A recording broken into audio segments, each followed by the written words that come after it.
পানীয় জলের স্থায়ী ব্যবস্থাপনা পর্যবেক্ষণ করতে বাধারঘাটে জেডব্লিউএস প্রকল্প পরিদর্শন করেন রাজ্যপাল ইন্দ্রসেনা রেটেনাল্লো। কেন্দ্রীয় সরকারের হার ঘর জল প্রকল্প বাস্তবায়ন পর্যালোচনা করতে তাঁর এই সরেজমিনে পর্যবেক্ষণ বলে জানিয়েছেন রাজ্যপাল ইন্দ্রসেনা রেটেনাল্লো।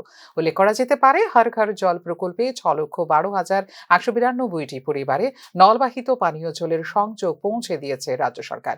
তবে রাজ্যের প্রত্যন্ত এবং পাহাড়ি এলাকাগুলো সহ প্রায় 19% এলাকায় এখনো পর্যন্ত গড়ে ওঠেনি পানীয় জলের সুষ্ঠু ব্যবস্থাপনা।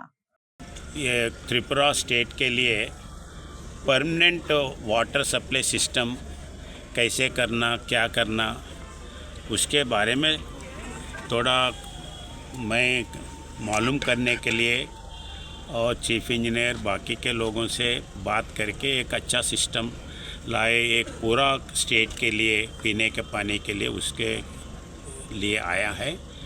उसी टाइम पे जो अपने पास जो वेस्ट है उसको कैसा यूज़ कर सकते हैं वो भी देखने के लिए आया हूँ, उनसे बात करा हूँ।